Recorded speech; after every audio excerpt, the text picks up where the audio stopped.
So let's talk about how you had Dallas winning the Super Bowl and then they got mollywopped at home. I mean, they score more points than the Eagles.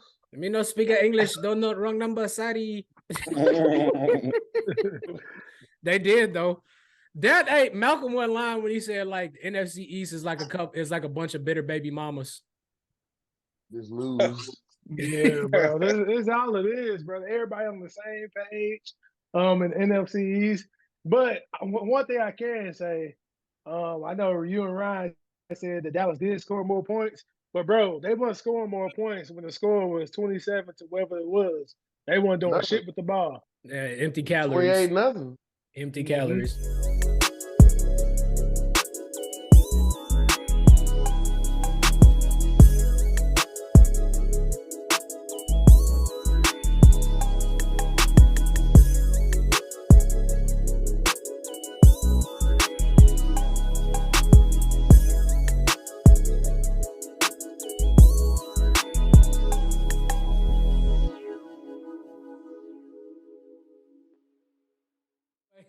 What's going on, y'all? Thank y'all for tuning in. This is another episode of PPPD Pigskin Posse Podcast with Tim and Ryan. And today we got the Ritenour reunion special on this bench.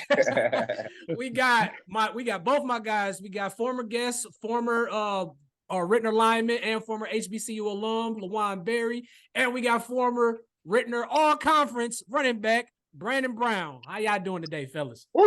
Man, good day. Hey, don't be doing that on this shit because I don't want none of the motherfuckers coming after us on Twitter.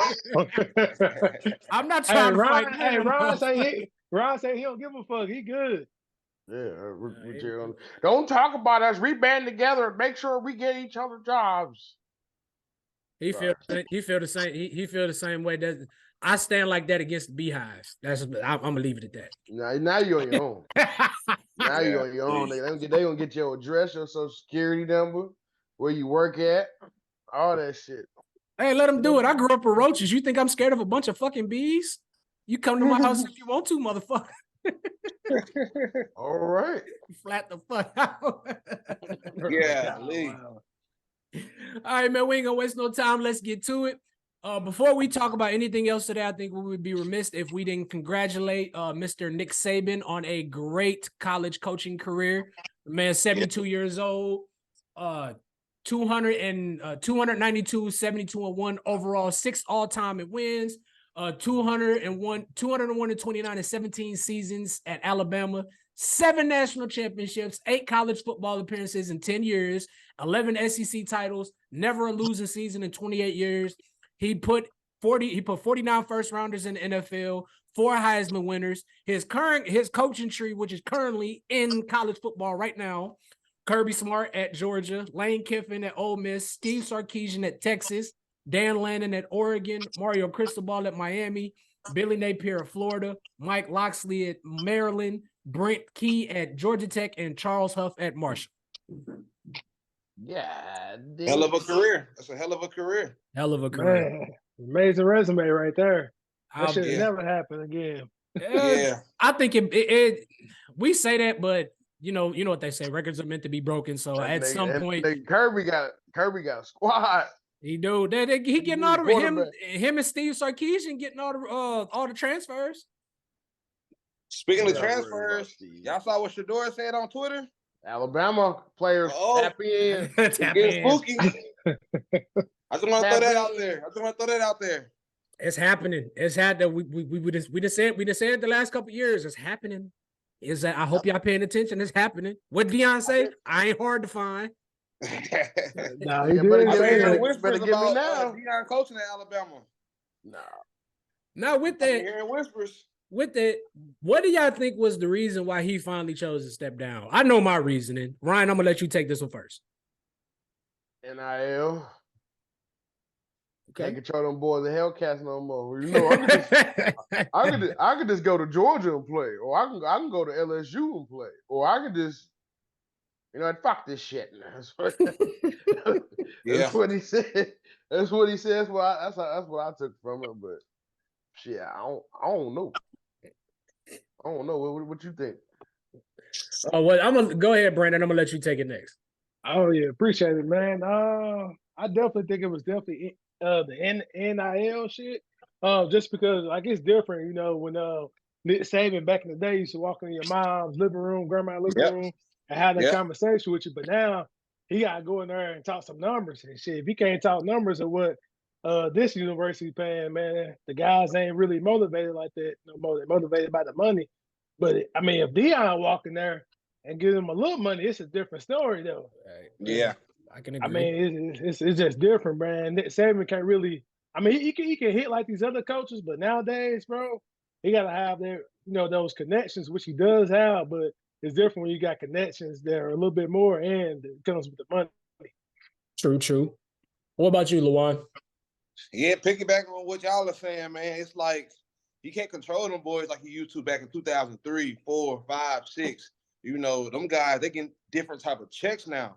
Yeah. Remember when, you know, the NCAA video game came and how the lawsuits happened?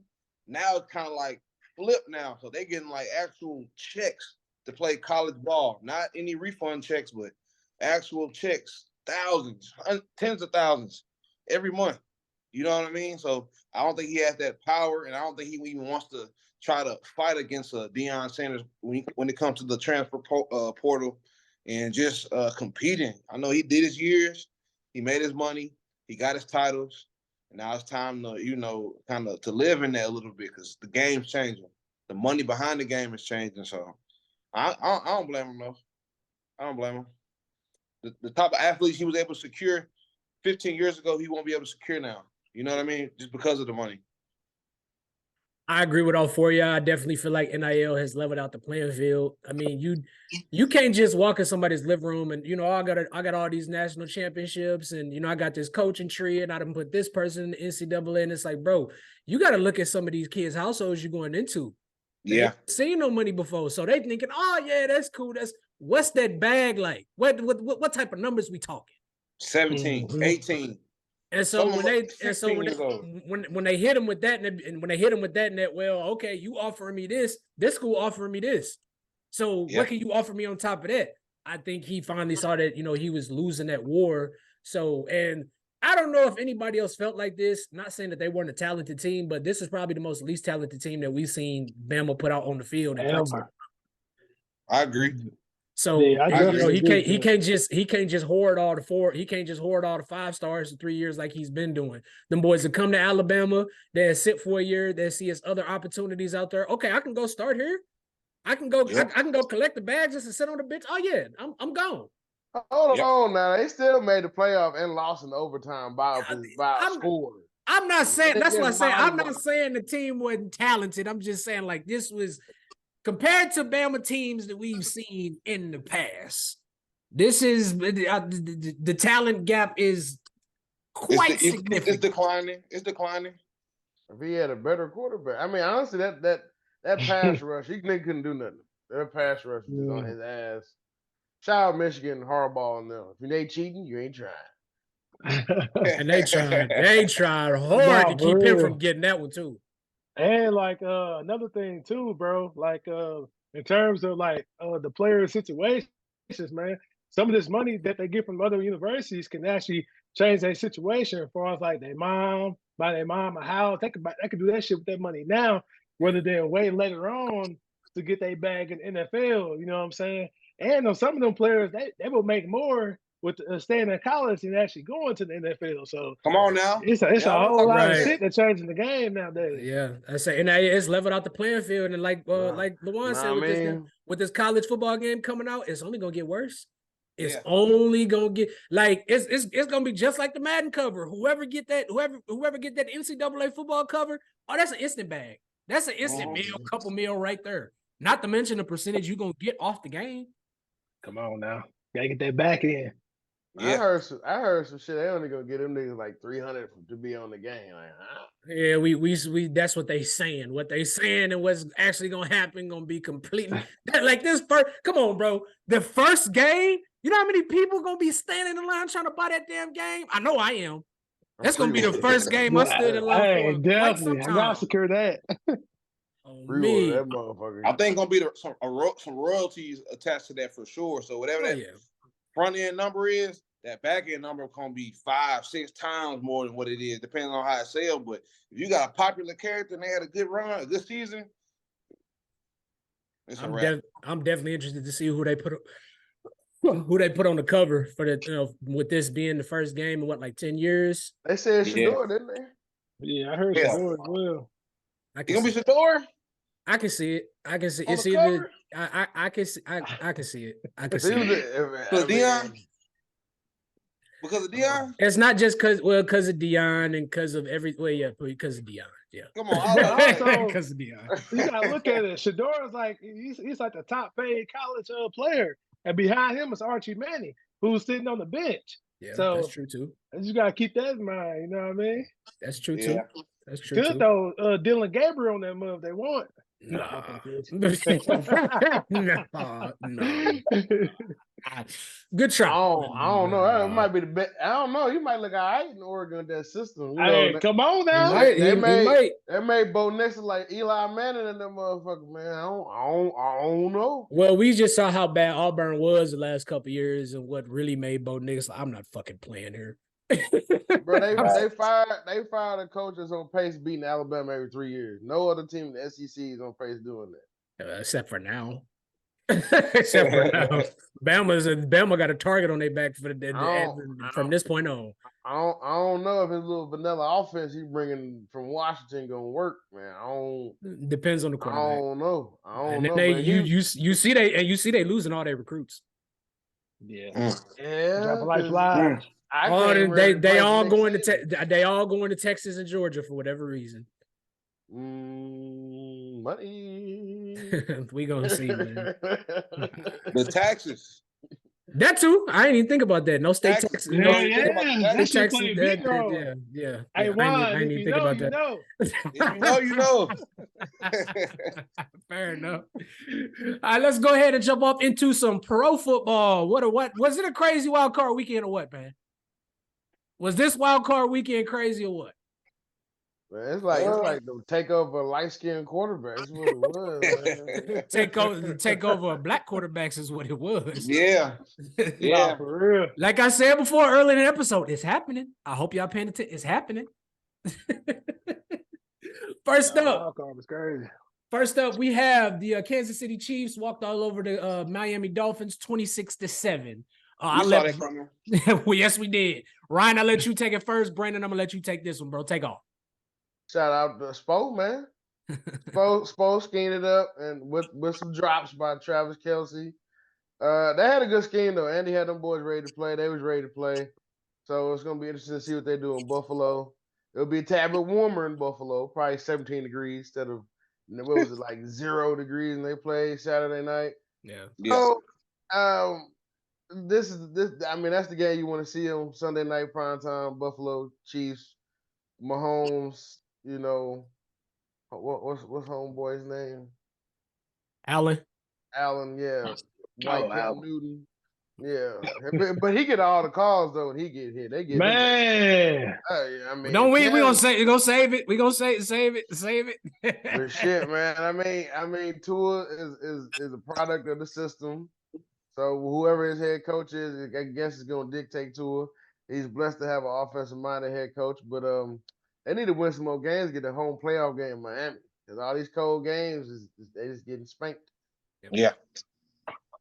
No, most definitely. Man, I would say Kansas City definitely showed up to play, bro. Them boys is flying around on defense. As far as offense, man, they still have some trouble scoring in the red zone, man. And they've been struggling with that all year.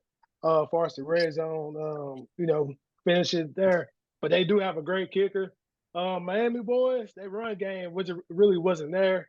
And I still really don't believe in Tua as much, bro, because when it comes to those different climates, bro, he really can't put that zip on the ball, bro. And during the game, it just, I don't know, man. Tua, he just up and down for me, bro. And like I forget the defensive coordinator, man. I forget his name. I don't really like the way he draws up the defense. You talking about Miami? Yeah, Miami. Vic Fangio. Yeah, I don't really like the way he draws up the defense. I mean, he just pretty much keep everybody where they at. But I feel like he should have his best players follow the Kansas City best players, bro. But he don't really do that. He just stick to his zones or whatever you want to call it. But I mean, as far as them getting ready for Buffalo, I mean, long as Chris Jones can ball out, and the secondary could be all right, frustrate Diggs, and kind of stop Knox. I mean, they should be good to go, man. Because I mean, Buffalo defense really, I mean, it's cool, but it's definitely beatable, bro. For sure. In this Chiefs and Dolphins game, what I saw was the climate definitely affected both teams, but it really affected Miami. It threw off everything that they wanted to do. They were not able to get those big explosive plays that they were looking for outside of that one pass to Tyreek. And that's another thing. They did a really good job of containing Tyreek. Outside of that one big play, Tyreek only had 5 catches for like 60 yards and a touchdown.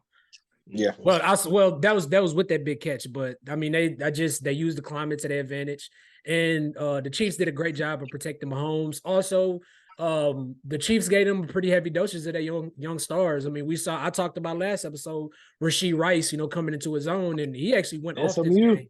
Yes, he I want to say 7 catches. What do you have? 8 catches, 130 yards and a touchdown, and that actually helped Kelsey, get into the mix because he had 7 catches and 71 yards of his own.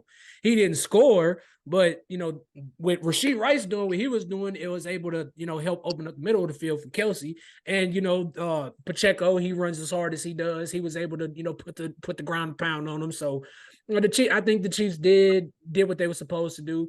I did see a couple flaws in the off. I don't know if it was just the cold or if it was just them, the team being as young as it is, but I'm hoping they clean, maybe they clean it up for next game. But yeah, they got a big game coming up this weekend.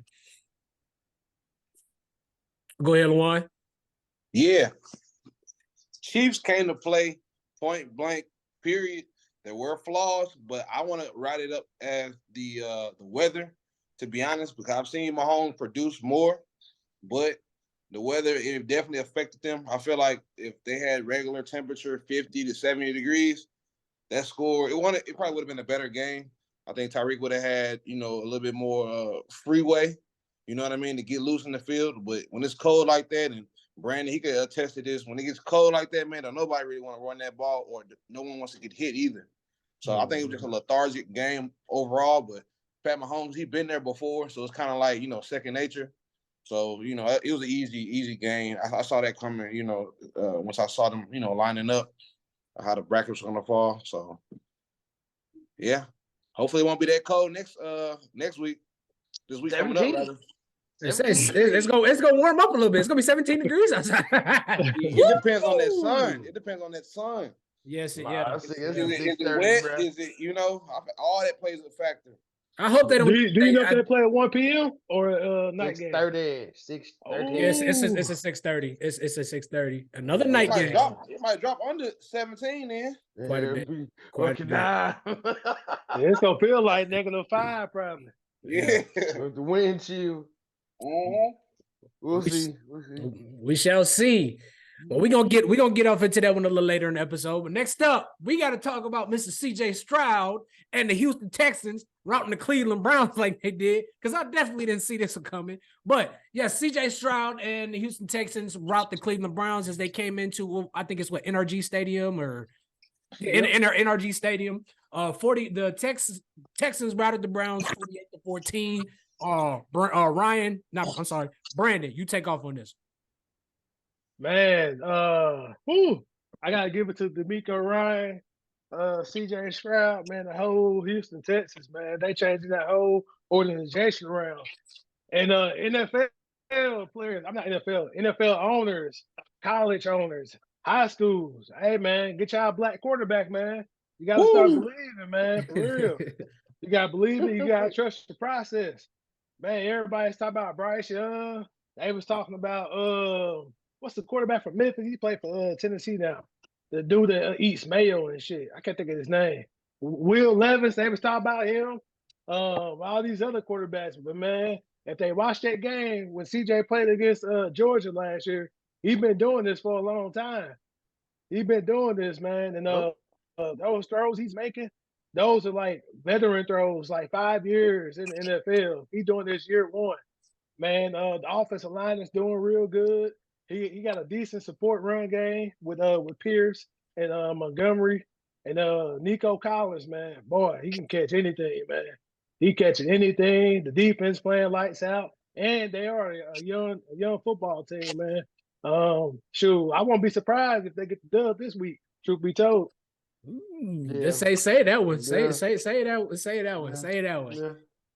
I piggyback off what Brandon said. CJ, this was a I'm here. There's a game for this was I'm here. I'm him. CJ, 16 of 21, 274 yards, 3 touchdowns. The defense played lights out. And I said it. I said it before the year started. You give a defensive mastermind like D'Amico Ryans are these young weapons on the defense. Jalen Petrie, Derek Stingley, Will Anderson. And then, he had some bets. What was the other guy? Jimmy Ward, who he brought from San Francisco. You give a guy like D'Amico Ryans, who was a defensive leader, made the Pro Bowl in Houston, not to mention he started this. You give somebody like him all these young pieces on defense, watch him work. Watch what this defense can do. And then I can't say enough about CJ. Like I don't like Ohio State quarterbacks. I've been very adamant about that, but I've been He the first one, nigga. He is. I've been a very big CJ Stroud fan since he's been in college, and he came out and he told y'all, like, bro, y'all, this should be proof that stop worrying about stop worrying about that stupid ass Wonderlic test. Stop worrying about that. The game is not played on paper. The game is played on the field, but in between the lines. So we're not worried about that. But as far as the defense goes, I mean, I even said the Browns they turned the ball over a lot. I mean, they led the league in turnovers last year. They play horrible situational football. So they got to was Joe Flacco, and he pretty much I'm too old for this shit. Yeah. I'm too old for this shit, but he made a pretty valiant effort, 34-46, 307 yards, 1 touchdown. But at the end of the day, I mean, Texans just prevailed. Believe it or not, the Browns got no pressure on CJ whatsoever. They didn't get a sack on him, nothing. Anytime they did get any pressure, they even looked like the pocket was going to collapse. He moved out of the pocket. So props to CJ, man. This game was all about CJ. Plain and simple. I just thought Myles Garrett would have did something. No, I mean, I was sold on Buddy after the Utah game in the Rose Bowl. I'm like, oh, okay, he's special. And then, following Brandon's point, when he played against Georgia, I mean, I know he could pass, but then this nigga could run too. Yeah. Didn't know that. All right, but I mean, I was like, dang, he NFL ready. He is a pocket passer. I'm like, wow, he ain't trying to run, going through his first read, second read. And then like the shit he does, he make it seem like he going left and then boom right. Or vice versa. Like he hey bro. Hey man, couple years shit, man. He might get a ring like my homie did. First 3 years got a ring. That'd be good to see. I wouldn't mind seeing that. Yeah. I think CJ, man, he's just a young bull. So that's what you need with a young team, so he can empathize with the rest of the offensive scheme that y'all are, building. They have a lot of young guys. And once you get those young guys hyped, like, okay, maybe we got a chance to go to the playoff. Boom, we're here now. They're just seizing the moment. And some of those older guys, that were with the Browns that been in there, 5-7 years plus, they putting in that 100%, but it's all about the money. Once you get, up in age, you're just worrying about, how much money you get in each contract. Versus these young guys, man, they hungry, they want it, they feeling good, they ain't got no backaches, they can run up and down that 100-yard field 10 times over and still, and still be able to catch the ball, block, whatever the case may be. So I saw this W coming. I didn't know CJ was going to show out like that per se. I want to see how he lines up with a little bit more competition. So, it's just the first round, but I'm curious. I'm curious now. And plus, he's a black quarterback too, so I'm gonna see what he's gonna do under some pressure. And another great point, man. CJ doesn't turn the ball over, bro. No, he doesn't. Five interceptions in the regular season, bro. He'll turn the ball over. How these other quarterbacks win their first year, bro. And he never really looked nervous in the pocket, bro. He always keeps poised and like he's not afraid to throw the ball away, bro. Like that's one thing about him. He'll take that the incompletion on his stacks. Other guys, they'll try to force the ball. He was Let me very get my stats good. he was very, very accurate with the ball. So I gotta give him that. Next up, we gotta talk about me and Brandon's game. Cause I watched it, dog. Look, let me tell you something. I watched this game. I ain't never been so ready to break my TV in my life, boy. But anyway, me and Brandon Steelers lost to the Bills 17-34. I'm gonna take this one first because I gotta get some shit off my chest. Fuck these punk ass refs, fuck the Bills and the entire fucking fan base. Fuck Johnson, fuck everything I gotta do with Buffalo. I hate these motherfuckers. I can't stand them. First and foremost, how the hell we get 6 penalties? All the shit Buffalo was doing, how we only get 6 penalties? They was throwing snowballs at George Pickens in the end zone. Anytime our players got close to the end zone, they was throwing the ball at us. They was throwing snowballs at us. They took a cheap shot on Joey Porter in the back of the head. Then, like, whenever the Steelers made it a damn game, here come the rest. Every time we did, I'm talking about. Who threw the pick in the end zone? Hey, okay, come on now. Look, I will now. Look, I'm not going to take. I'm not going to completely bag on Mason. I got to give it to everything he had to deal with coming into this game, with them moving the game, with it being as cold as it was, and playing in a hostile environment. He didn't play bad. He didn't play great, but he didn't play bad. But outside of all the personal feelings, honestly, we didn't come prepared. I mean, we lost 2 fumbles in the first half. Then Mason Rudolph threw that pick, and Buffalo, they capitalized on it. It was 21-7 in the first half. Couldn't make tackles. I mean, we saw that. And I wish they would go back to not protecting the quarterback, because when Josh Allen took off on that run, you go back 10 years ago, he getting smacked by Troy Polamalu. He's not even making it bad. He's not making it bad. I'm telling you, he's gonna be terrified to run across that line of scrimmage. You can go back 10 years ago. But I mean, look, man, props to the Bills. I mean, I'm not gonna necessarily say a statement game, but this was the game that they should have won, and they took advantage of it. Let me ask you something real quick. Go ahead. If it wasn't for the hostile environment, do you think the outcome would have been different? If it wasn't for the hostile environment and the rest, no. Weather. No, because if they playing cold weather. Yeah. I'm just saying, it's cold as hell in Pittsburgh.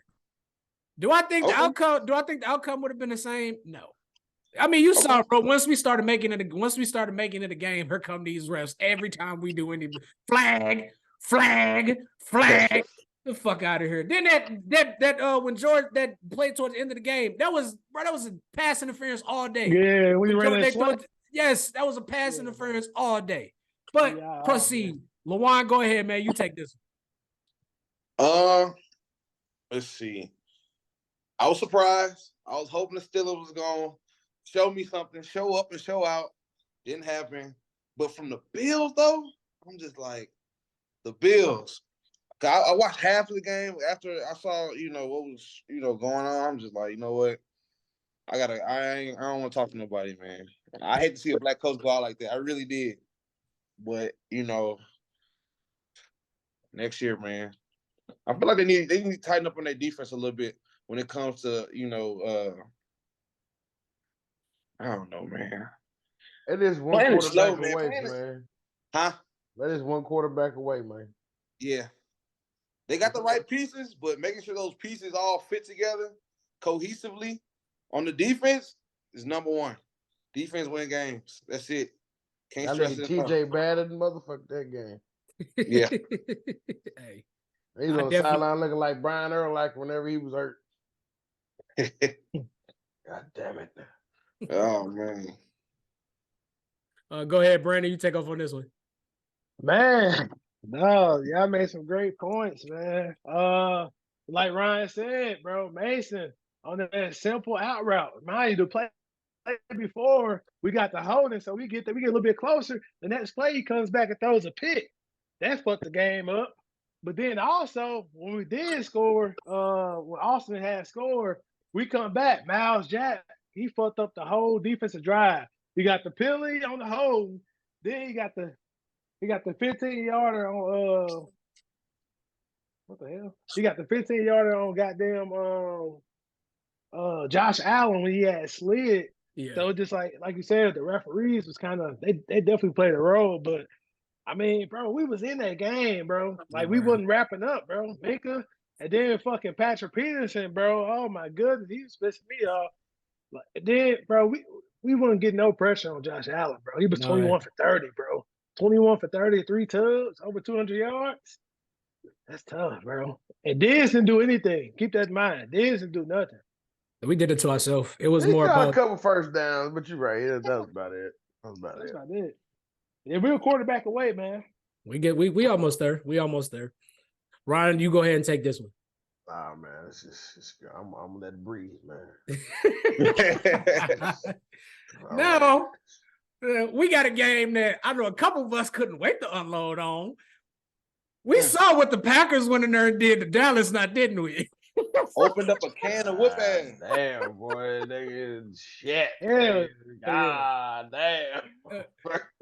Jordan Love in his third year with the Packers went in there and smacked up Dallas 48-32. LeJuan, I'm gonna let you take this one first because I know you couldn't wait to get on here and talk about this one. So go ahead, bro. Go ahead. I knew it. That Sunday I woke up, I just kind of smelled it in the air. Like I'm like, wow, you know. Because, like, man, I'm up the street from the stadium. And it was so quiet, eerie, like an eerie quiet. I'm like, man, Cowboys gonna lose. But no, I don't know, man. I just think from living in Dallas, I think that the fans of Dallas hype up the Cowboys, and then it gets to the players' heads. They got a beautiful facility. You know, they have the city at the palm of their hands, but that don't mean nothing when you come against a Packers offense. And they got that new quarterback. He young, got Aaron Rodgers in his ear. All right. All that cute stuff during the season is fine and all. It looks good. But you playing football now. So I just think they weren't prepared. Dak didn't do nothing. CD didn't do nothing. I seen them do better. Tony Pollard didn't do nothing. So all those three big players, you know, kind of playing mediocre. What other outcome you think gonna happen? You know what I mean? Ryan, you go ahead and take off because I know you've been waiting as well. Well, Dallas in January, we meet again. I'm gonna call a spade, man. Matt LaFleur had them boys ready to go. It was tell two teams. One team, they young, we ain't got nothing to lose, we ain't supposed to be here. No expectations. And then there's another team, we been talking too much shit. We should go out here and beat these niggas' ass. They 9-8. It's nothing. Went out there and got Maiwa. We saw him warm up. That was looking like, man, nigga, I don't know about this shit, man. I don't know. And then CD, he looked at dude like, I'm finna get our ass whooped. This motherfucker did not want to come to play. And then the defense couldn't tackle nobody. Hey, yo, it was a play that Stephon Gallimore gave up a touchdown, bro. You need to go ahead and sit down, bro. he thought it was a drag route across the field. Buddy cut back to the sideline. Yeah. And this was just on the motherfucking sideline for the touchdown. Bro was still in the middle of the fucking field looking like, damn, this nigga broke me up like that. Yeah, man, it was bad. It was bad, but I'm not surprised. I at least thought Dallas would have got to the divisional, probably lost to the 49ers or whoever, maybe Detroit. But hey, you know, better luck next year. Your year. Right. Dallas. Oh shit. Woo. Man, I saw that shit about 15 years ago. I'm fucking Dallas.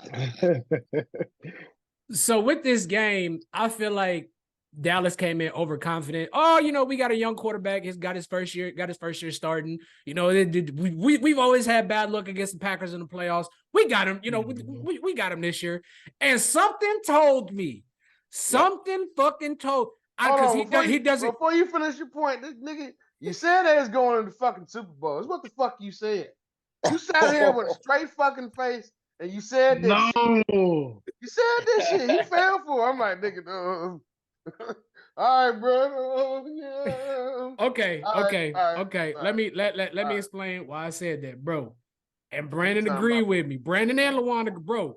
For when you look purposes. at the bracket, it was perfect for them to get to the third round. It was fun. Yeah. Bro, you're going to get 2 playoff games where you don't have to play San Francisco in either one of them. Yeah. So it was set up perfect for them to get there. So I was like, so that's why I'm okay, bro. Dallas gonna get 2 playoff games and back. They gonna get 2 home playoff games, and they ain't not gonna have to see San Francisco to the third round. This is perfect for them. Number 2 seed, blah blah blah blah blah, whatever. But yes, I fell for it. I fell for it. Like I said, maybe I should fucking pick Dallas more often.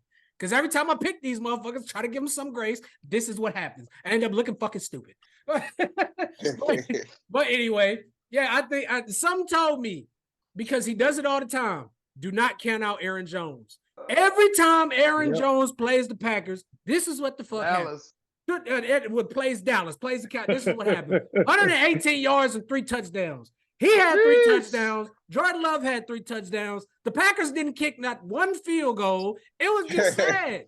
And I'm thinking, okay, the Packers scored 2 touchdowns. Okay, maybe Dallas coming out to get. Okay, we came in a little overconfident. Now let's maybe get it together. Dak threw that pick 6. I'm like, this shit is over. It's over. It ain't no coming back from this. It was just Dallas was just unprepared. 27-7 in the first half. Y'all couldn't capitalize on the momentum off of a fucking mixed extra point. Yeah. It's just sad. Then you know, here come the oh, well, Dak still played well. The Cowboys, the game was fucking out of reach by the time they started doing any damn thing. Yeah. Green Bay put in their backups in the second to last possession of the game. So that should have told you something right there. But you know, hey, hats off to Jordan Love. Dude played his ass off. 16-21, 272 yards for 3 touchdowns. So like Mr. J, and like I said before the episode, all you teams, you need to take a page out of Dallas's book and learn how to develop the Packers. I'm sorry. You need to take a page out of Green Bay's book and learn how to develop quarterbacks. And I'm gonna say this before I pass it to you, Brandon.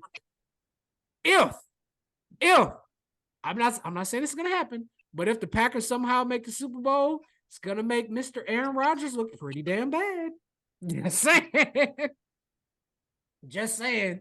Well, go ahead, Brandon. Go ahead. Man, dog, like Juan was saying, the stadium not too far from where we at.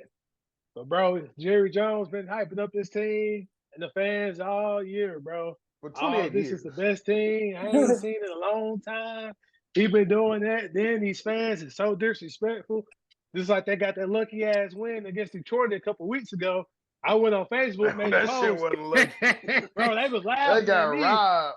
Bro, they was laughing at me talking about this, but then, you know, I'm always gonna get the last laugh because you know, Green Bay came out there and took care of business. Aaron Jones running the ball, the defense getting turnovers, Jordan Love throwing the people who are wide open. I mean, he just wide open, open, bro. Wide open. Throwing off his back foot, completing throws. The accuracy is there. Come on, bro. Like, man, Dan Quinn, Mike McCarthy. Oh man, you got too much talent on this team. I say the only thing they need, bro, is to get their run game a little bit better.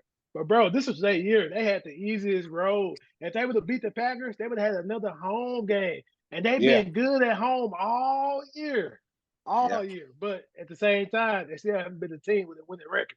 So it goes to show them that all them games they won when they beat Washington 45-10 or whatever it was, all that shit was pointless, bro. CD, you didn't have a great year, my man, and you played hard in Oklahoma, bro. I wish I can go ahead and get you out of there, man. Get you in a different uniform, bro. But Michael Parsons, your podcast, you do all that talking, bro. You ain't get no pressure on Jordan Love, bro. You ain't do anything. DeMarcus Lawrence, talk about you hit a mofo in the mouth, do it over and over again. My boy, you gave up the first touchdown by jumping outside, bro. Come on, do the basics, bro. You get paid all that money. You can't even line up right, man. Man, Green Bay took care of business, and they are a scary team. With no expectations, you play free all the time, bro. Now, moving on to this next game, Brandon mentioned Stephen A. And for this game, I'm going to take this one first because I'm going to do my best Stephen A. impression. All right, check this out. Check this out. Oh, shit. Check this out. Well, I'm just going to say this. God damn. The Detroit Lions won a playoff game before the Dallas Cowboys got to the Super Bowl. I'm serious. I'm serious. The Detroit Lions won a playoff game before Dallas Cowboys got to the third round. I mean, this is just sad. It's just sad. You mean to tell me all that money you spent on that quarterback and he can't get you to the third round? This is what I tell you this all the time. I tell you all the time. Patience. And don't he do that little stupid laugh? No,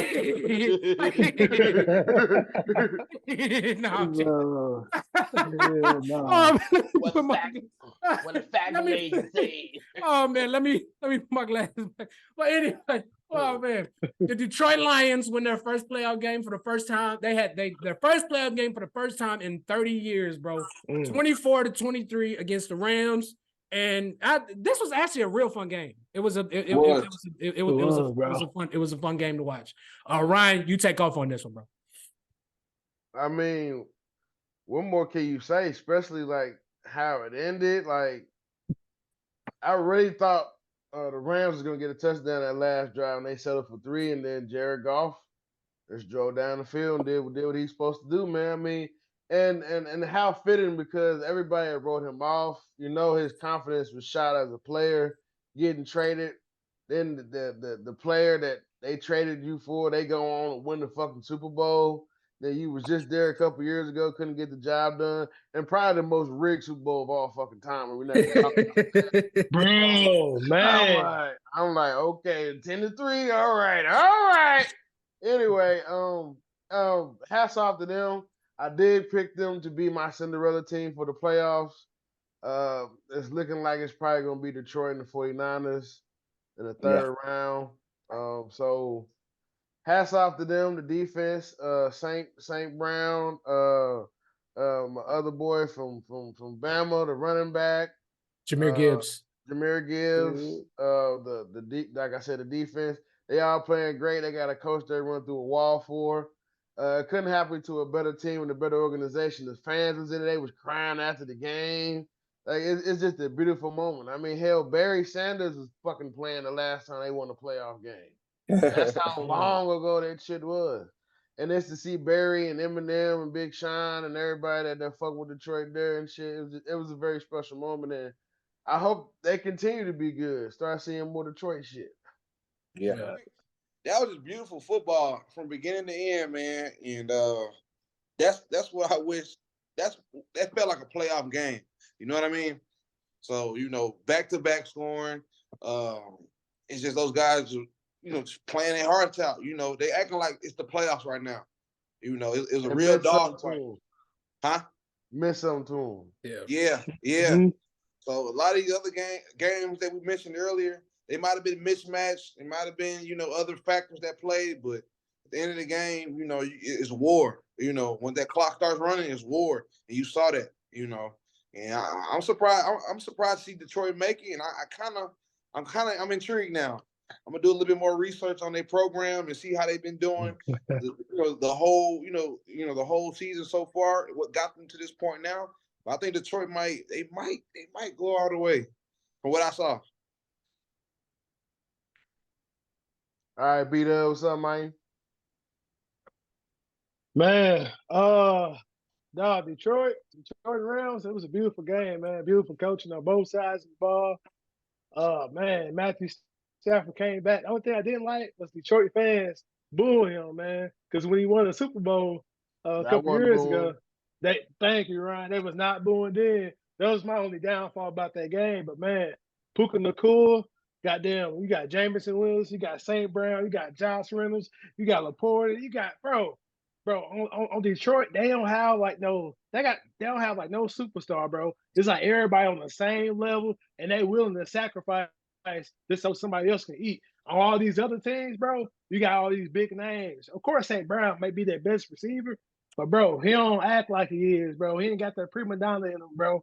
Like, then on the very last play of the game, with a play that won them the game, Dan Campbell say, "Hey, Jared Goff, I believe in you." He said, like Deion said, "I believe in you. Go ahead and throw this ball to St. Brown, get the first down. So we go ahead and take a knee right here." And that's what he did, bro.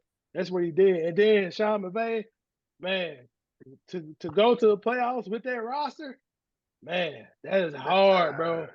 That is hard. Then you got the homie from the crib, Kyron Williams, 1,000-yard back. Then you got Jamison Williams on the other side that went to Bama wide receiver for Detroit. So he moving along in the playoff. Man, then you got LaPortier. He from some part of Missouri. So, man, I want to give them boys, I want to give Detroit, I feel like the lead, they had to get them, I ain't going to say I have to get them that game. But, bro, the lead been fucking them over the last couple games. So they definitely deserve that outcome of that. And I won't be surprised if Detroit beat the Bucks this week and move on, man. I think this game was more so the Lions just took advantage of their opportunities early because it was a very slow game in the second half. It started off real fast. It was 21-17 the first half. It held for a second. I really thought the Rams was going to come back and I thought they was going to come back and take the lead, but it felt like it. The Lions did a really good job of fending them off. And I mean, Matt Stafford, now I know they didn't get the win, but Matt Stafford, he actually played real well. 25 of 36, 367 yards, 2 touchdowns. Jared Goff just did a much better job of staying efficient. 22 of 27, 277 yards and a touchdown. You didn't see him trying to, force throws, he made the throws that he needed to make. So, props to the Lions and props to Jared Goff for, going to Detroit and reinventing himself. You know what I mean? Because with the way they pushed him out of LA, I'm pretty sure they thought that they were sending him to Detroit to just pretty much wither away. They sent him to Detroit for his career to die, and he made the best. So and also shout out to Dan Campbell for it. Yeah, I'm talking about I have never seen a team go from being as bad as they were. 2 years ago. I have never seen a team be that bad and be that motivated as they were 2 years ago. And from what me and Ryan even said to them, like, bro, Detroit is going to be a problem in the future. They really are. So they was losing all them games last year, but like one score. Yeah. 1 score game. They was fighting to the end, bro. Yeah. So shout out to Detroit. And hey, I'm not a Detroit fan or anything like that, but I root for them. I'm with LeJuan and all 4 of y'all. I'm definitely interested to see what happens with this team in the next couple of weeks. Yeah. Moving on to the last game of the playoffs, or what me and Ron like to call the Sooner Bowl, between two former Oklahoma quarterbacks and I was going to say 2 Heisman winners, but 2 Heisman candidates, Mr. Baker Mayfield and Jalen Hurts. The Bucks went in there, did a complete number on the Eagles, 32-9. Mr. Boomer Sooner himself, Ron, you take off.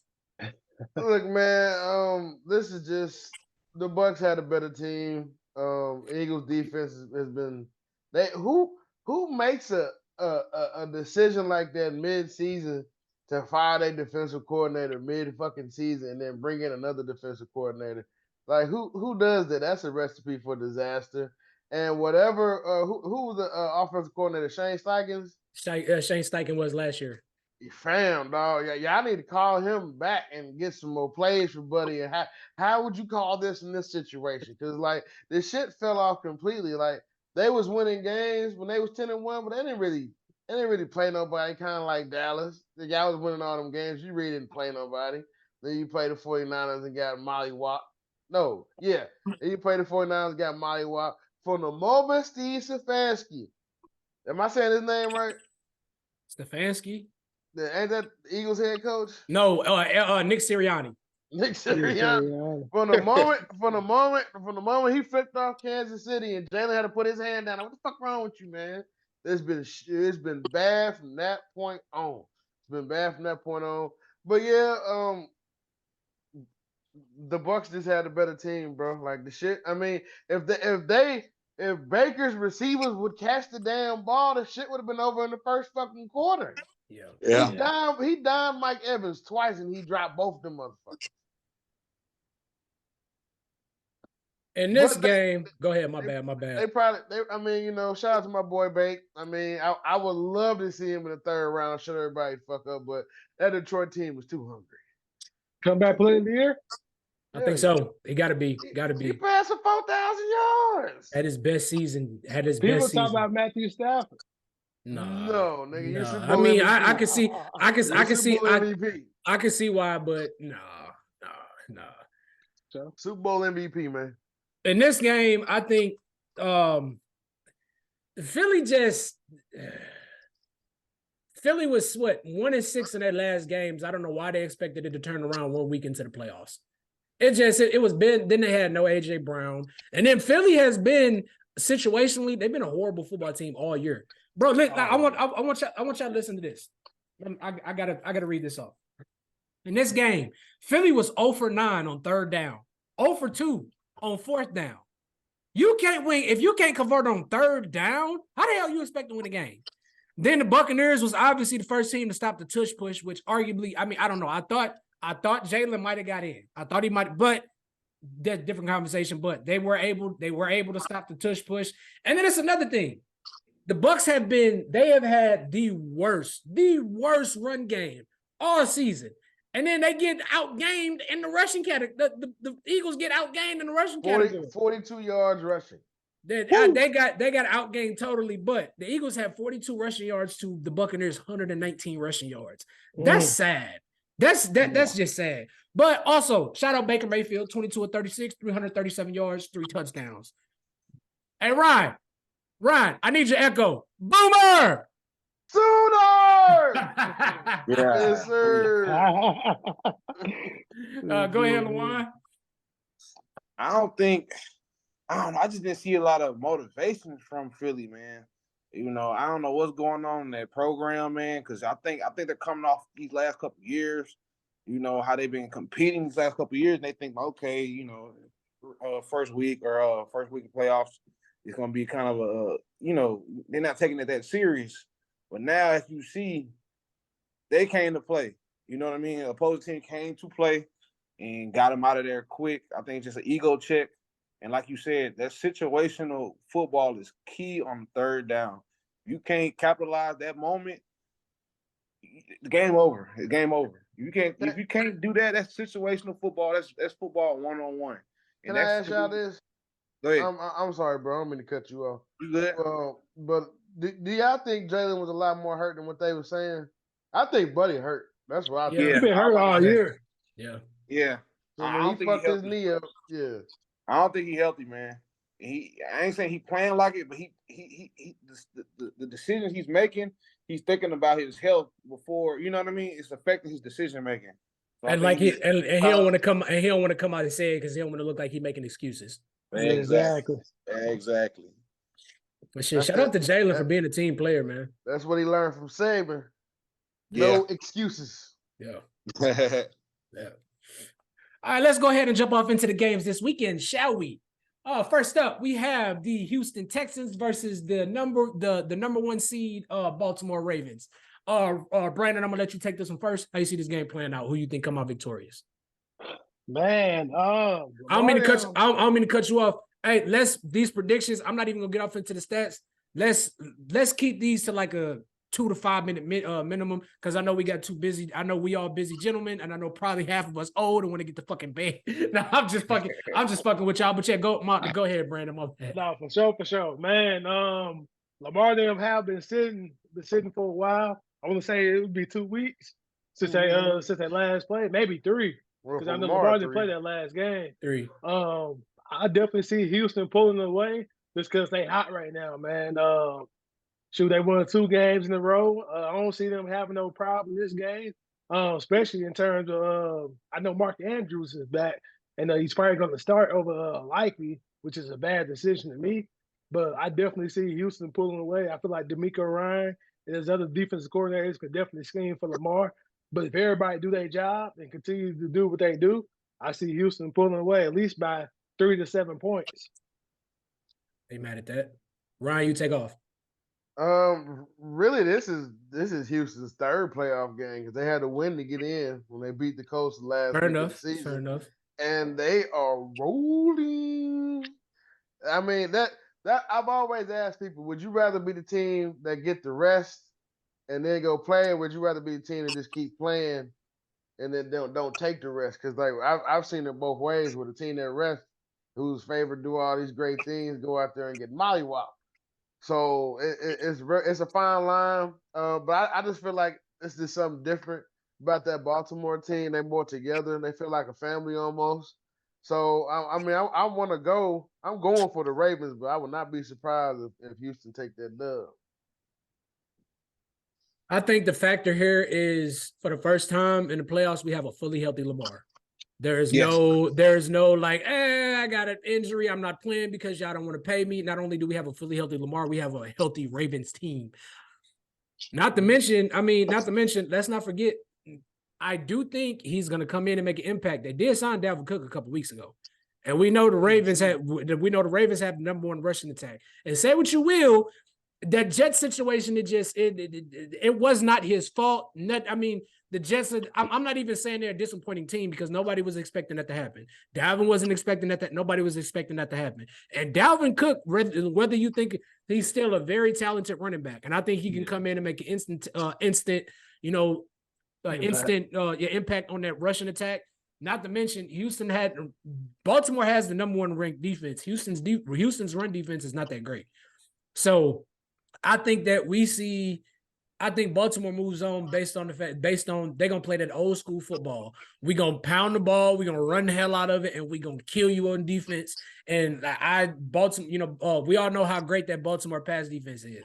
I think the best thing that could happen for Baltimore is if it is a rainy game or real cold or something, because that's a stadium, that's a dome team. They use nice conditions and shit like that. So that might play a factor into it.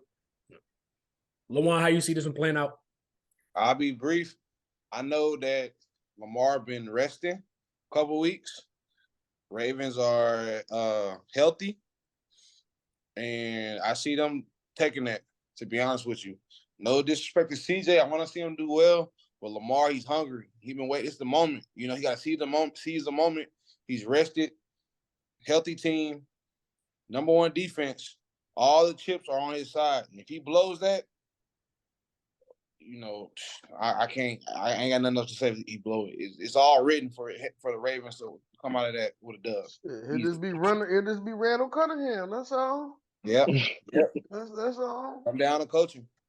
I want to make this clear too. I'm not a Ravens fan. Obviously, I love the Steelers. I can't stand the Baltimore Ravens, but and I've said this numerous times. I'm a big Lamar fan. I'm not rooting for the Ravens, but if Lamar, if he does get to the, I'm not even gonna root for him. But if he does get to the Super Bowl and win, I'm just saying if he does get to the Super Bowl and win, I won't be mad. We got a fully black quarterback winning the Super. Yeah. That niggas got 6 of them. They can get one more. That's what they say. Hey, you know what? I ain't even gonna call it a play. This the real nigga bowl. We got two.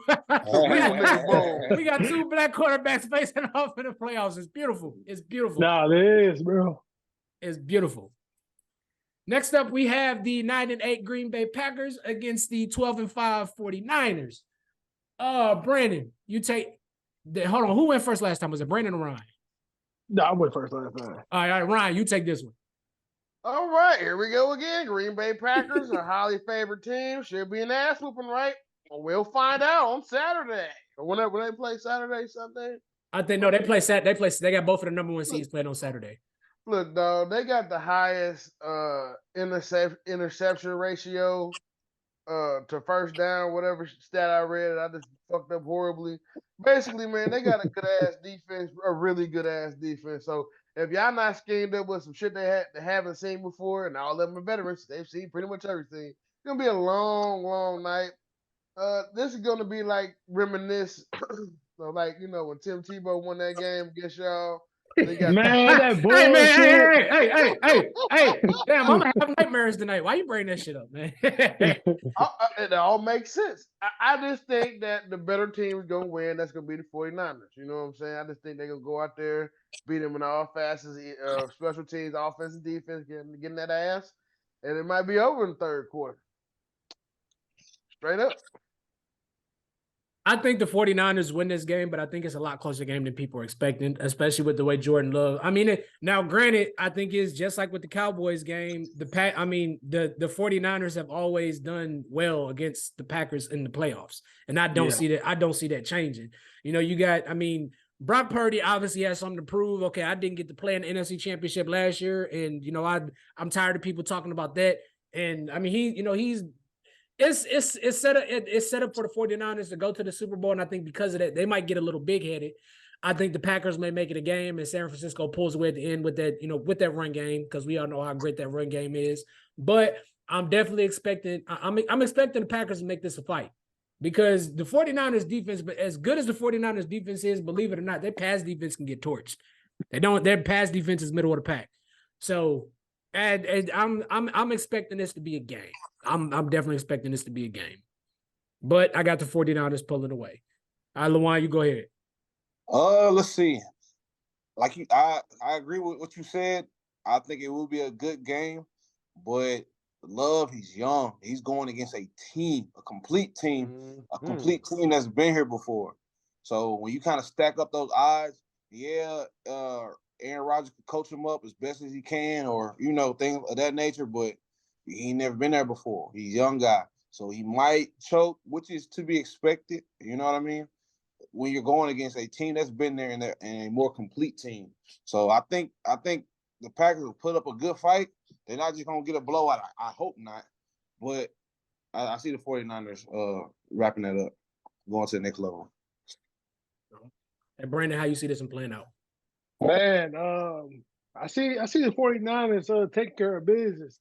Only if they take them serious enough. If they take them serious enough, they'll definitely come out with the win. But one thing I can say, if they keep this game a little bit close, Jordan Love can make a throw that could change the game, man. I don't know. Brock Purdy can make a throw that could change the game, because he tried to make a throw that changed the game against the Browns, and then that kicker ended up missing the field goal. Yeah. So we got to keep that into perspective. So if they keep the game close, I don't know, man, but the 49ers should win this game, because they top 10 in every category. Yeah. I think the biggest concern with the 49ers has been all season. I mean, and it showed in a couple games, and this is going to be the key. What happens when the 49ers get behind? Yep. What that's going to be the key. It's going to be like the Super Bowl. We're going to lose, nigga. We're going to see. Next up, we have the game that, honestly, this is the game I'm looking forward to. I don't know about nobody else, because I think this is going to be a fun-ass game. We got the 9-8 Tampa Bay Buccaneers versus the 12-5 Detroit Lions. I'm gonna take this one first, bro. I'm calling it offensive shootout. Offensive shootout. I'm predicting right now. Jared Goff and Baker 300 yards. They both going over 300 yards. It's gonna be back and forth, and it's gonna be back and forth in the fourth quarter.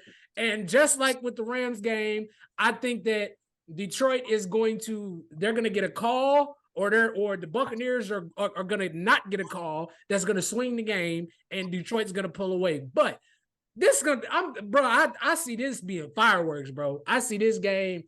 Ain't nobody. The Buccaneers may not rush the ball, which is why Baker may throw. Maybe he may throw for over 400 yards. But I see Detroit putting on an offensive. They're gonna put on a masterclass. But this is gonna be fireworks. I like this matchup, but I'm taking Detroit, especially at home too. At home, that crowd's gonna go crazy. The crowd is gonna go crazy. LeJuan, you take off, bro.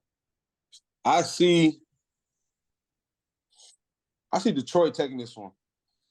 I really do. Like you said, it's gonna be a dogfight for sure. And I like football games like that, man. I want to see how yours go against mine. You know what I mean? But I see Detroit just outlasting them. You know what I mean? Outplaying them, outcoaching them. But it's a toss up though.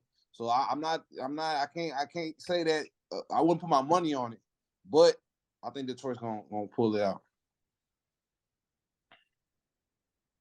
If they can, Tampa likes to do a lot of play action shit early, try to take shots deep down the field.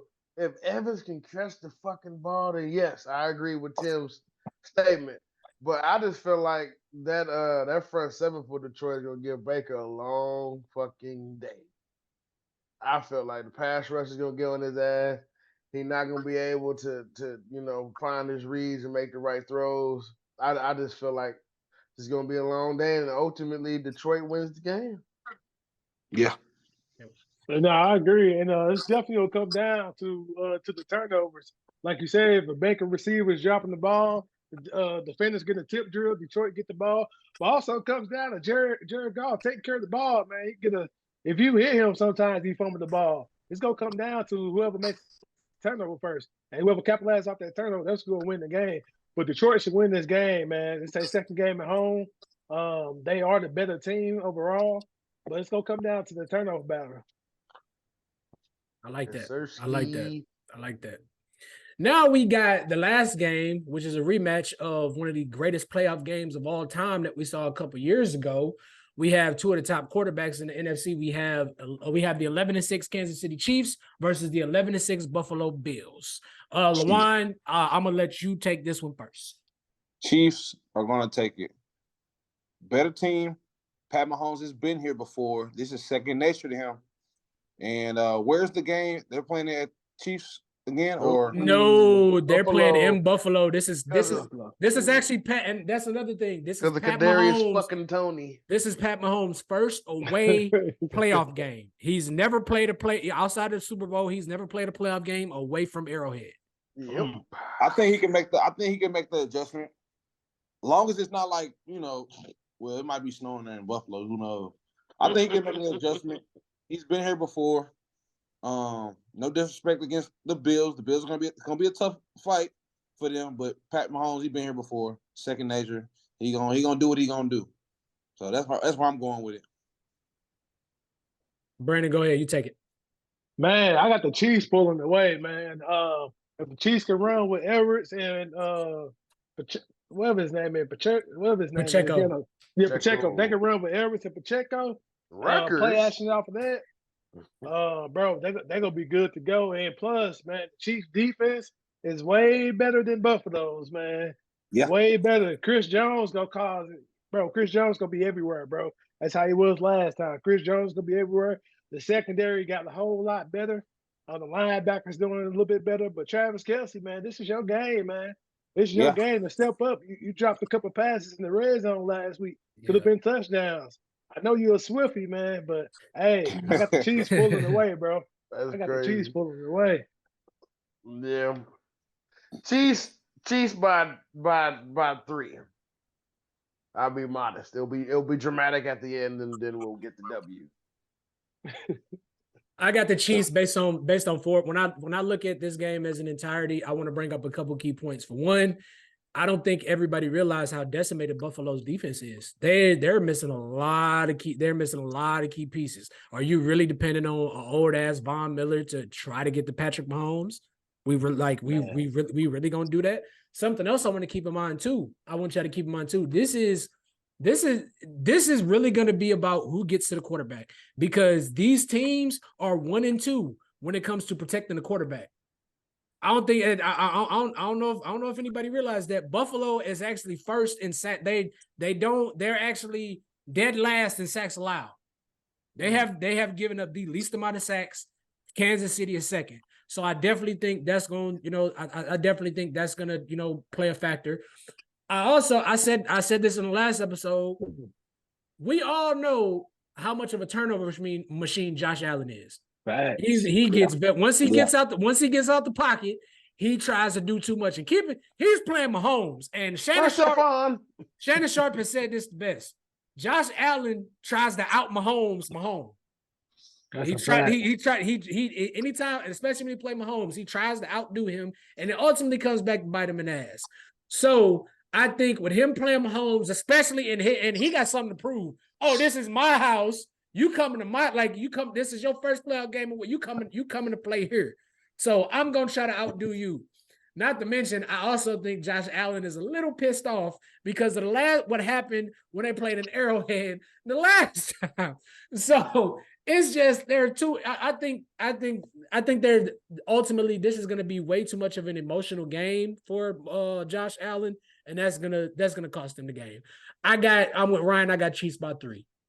Except I think the Chiefs kick a field goal and just get a stop because of how good that defense is. Butker. Yeah. All right, now before we get out of here, we got to talk about one more thing. One of the most important subjects that's been floating around the NFL since we last did the podcast. One of the most successful coaches was fired last week. How we feeling about that? You talking about Billy? Yes, Mr. Belichick. Shit, man, it's about to be the curse of Bill Belichick, nigga. No, don't expect him to do shit for 30 years. then you saw this fuck shit too. They is gonna promote within and hire buddies so they can go ahead and get the. Well, we hired a black coach, get it off our checklist so they can fire him and get the guy they really want. I got a theory about that. It's all strategic. I got a theory about that though. I don't even think Robert Kraft even fucking. I think he just show up to the game, get drunk, and then leave with it, whoever his escort is that night. And I don't even think he give a fuck about player personnel decisions and shit like that. I just want to win, goddammit. We're not winning. Get Tom back. But finish your point. So I think the whole Gerard Mayo, which first and foremost, shout out Gerard Mayo. I think perfect, hell of a linebacker. Perfect, hell of a linebacker, perfect. He knows that system and he knows that team very well. He knows Bill very well. Honestly, I think that they consulted Bill before they hired Gerard Mayo. I think Bill probably knew he was on his way out, so he probably groomed Gerard Mayo, let him know like, hey, this is how I do this is how I do X, Y, and Z. And I think that Robert Kraft came to Bill and was like, hey, man, like, we're probably going to let you go. But, if you had to, I think Bill probably picked Gerard Mayo to be head coach. Yeah, he probably told Robert Kraft, hey, look, I know I'm probably on my way out the door, but if you're going to replace me with anybody, you replace me with him. Mm-hmm. Don't put nobody else in my fucking position. Don't do it. We saw what happened with Josh McDaniels when he left this motherfucker. We saw what happened with Matt Patricia when he left this motherfucker. You pick him. You take him. So I think, and I honestly, I think Bill's probably happy with that. I think Bill is at peace knowing that, you know what, I may not be there to run the team, but the team is in good hands. So, I think he's been groomed well enough over the years, and I think it's not necessarily a firing, even though it's labeled that. It's more of a we're parting ways. So in that process of us parting ways, this is who I highly recommend to run this team in my behalf if you want to be a successful, smooth running team. Transition. Yeah, exactly. And on top of that, I believe I can't think of the owner's name of the Patriots, but he seen Robert Kraft. He seen what Houston had did. They hired a former linebacker who played there, D'Amico Ryan, whatever his name is. D'Amico Ryan. So they did the same thing with Mayo, which made sense. But I mean, it definitely ran its course, man. Just like relationship, you've been in a relationship for that long, y'all ain't going nowhere. It's time to part ways. You know what I mean? And that's what it did. So Bill, he gonna have a fresh start. On the Patriots, man, that's the hardest job on the market right now. That's the hardest job. I don't care nobody say that's harder than Tennessee, definitely harder than the Chargers, and Atlanta. That's the hardest coaching job right now. So they gave it to the right person, man. I feel like he gonna do right by them. And man, the defense been playing good. They just ain't have no quarterback, bro. Yep. Like, the defense is still there. Is that so much Mac Jones' fault, or is that so much nobody's getting open? I mean, that's part of the reason why Tom left the Patriots to begin with. Ain't nobody getting open. No, I think it's, and I've said this before. I think Bill Belichick's play style is just played out in the NFL. Like, short pass, run the ball, depend on the defense. You can't do that no more. You cannot get away with just having a running game and a defense. That shit don't work no more. We've seen the last couple of years, you need a quarterback to push the needle. And Bill's old school way of football, and I've said this the last couple of years, I think it's just played out. Like Brandon said, his style of football, it ran its course. It was good for, the 15 years that we did, the however many years, 20 years or whatever we did see it, but it just don't work no more, man. It just don't work no more. Yeah. Now, two more questions I want to ask before we get out of here. Now, we obviously see there's a lot of head coaching vacancies coming about. Out of all the teams that the Chargers, the Raiders, possibly. I'm hoping Antonio Pierce gets that job. The Falcons, the Titans, and I'm trying to think of who else. The Chargers. I think Pete Carroll left the Seahawks. Yeah, Pete Carroll left the Seahawks. Out of all these head coaching jobs, what job do y'all think Bill Belichick takes? Where y'all think he ends up? Tennessee. Dallas Cowboys. Fuck no. Fuck no. You Bro, saw that shit listen to happen. me. All right. Go ahead. Hold on, real quick. I just got a quick point, bro. Think about this. Dallas Cowboys, they got the roster. Jerry Jones, he like, man, I'm almost 90. I gotta let somebody else have the power. But Jerry Jones and Stephen Jones, they know how to draft. Bill don't know how to draft. But Bill can get them boys disciplined.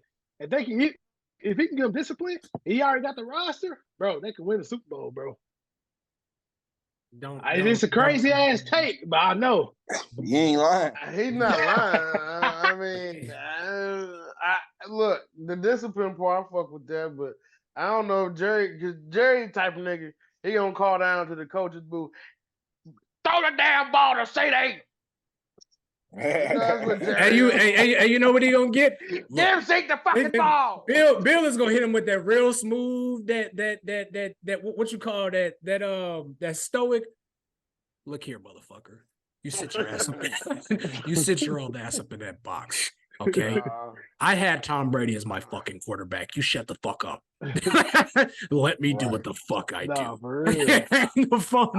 So that's what I think. That kind he can meet with the Cowboys, but that conversation is gonna last for all of like 15 minutes before. Yeah. You know, we'll look at you as soon as he leave. I can't deal with that.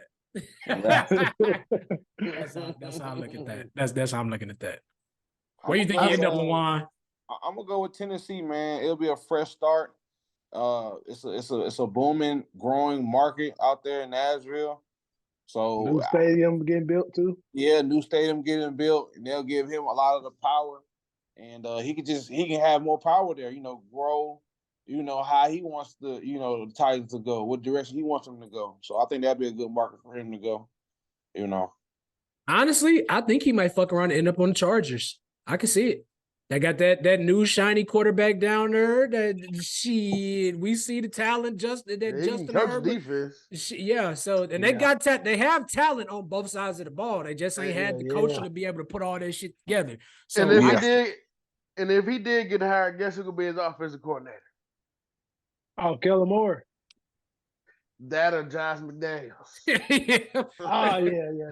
You failed. Joshy Poo, go ahead and come back. You know you can't win without daddy. Come back. You return me, and you return to me, my son. I had a conspiracy. So honestly, because okay, I said I don't know if I said this right. I think personally, this gonna fuck everybody up. It's kind of convenient that Nick Saban retired and Bill Belichick is getting fired at the same time. Hey, Nick. Come join me, man. Come join. Let's do this shit our way. Nah, for real. They worked together at one point. Years ago. I can see that. Let's go to the UFL. I can see that too.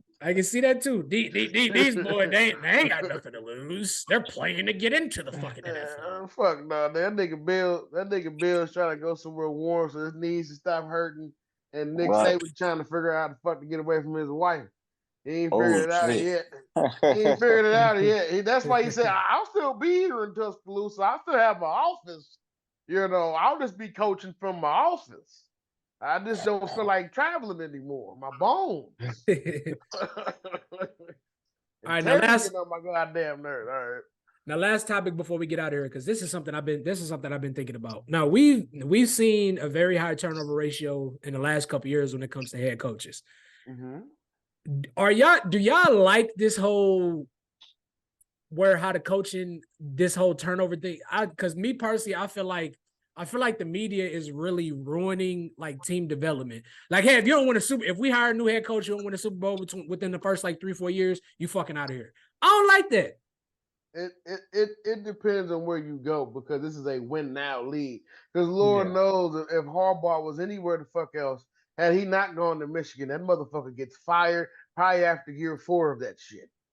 He was taking a lot of ass whoopings at Michigan. But in the NFL, this is a win now league. You got 2 years, and if this shit ain't turned around in the middle of year 2, you saw what happened to Josh McDaniels. There's no more trust between owner and coach because all these owners get together and they talk shit and stuff. And so if you like a Dan Snyder who used to be the owner of the Washington, what the fuck you doing here? Your team ain't did shit since '87, like type shit. So that type of camaraderie happens. So it's a win now league, and we in this microwave era. So no, I don't see it being like that.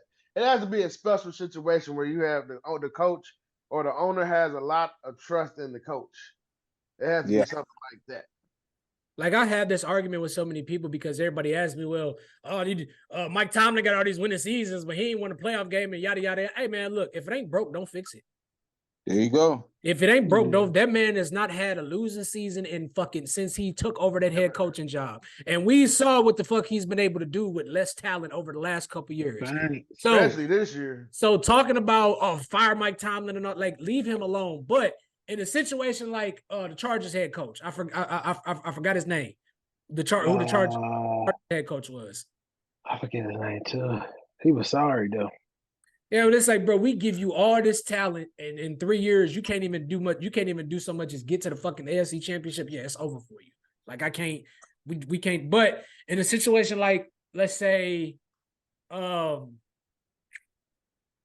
trying to think of a good situation. But real quick here, I'm just gonna piggyback on one of your points. I do see what you mean, but it comes down to the head coach and the owner putting that in black and white. Like, hey, coach, I need a minimum 5 years with this roster I got.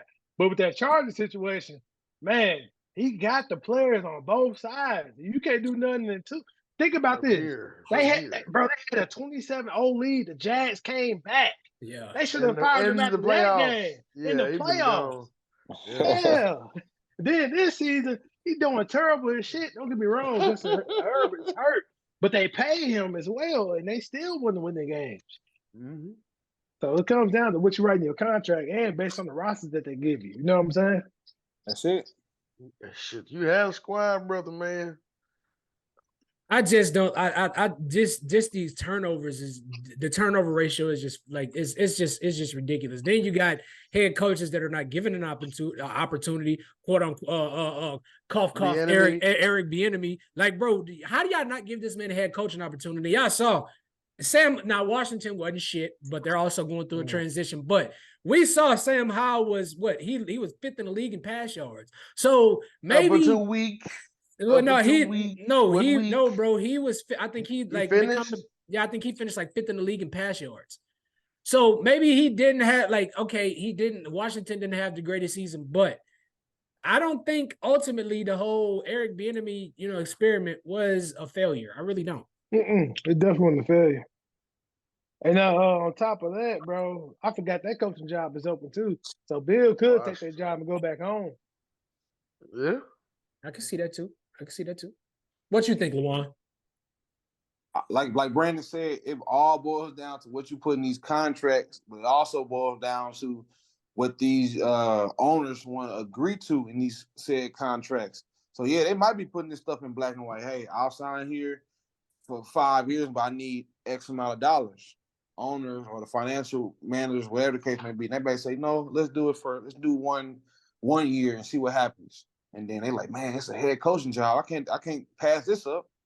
So it's kind of it's a business move on both sides. So I think that the game's changing, the business is changing.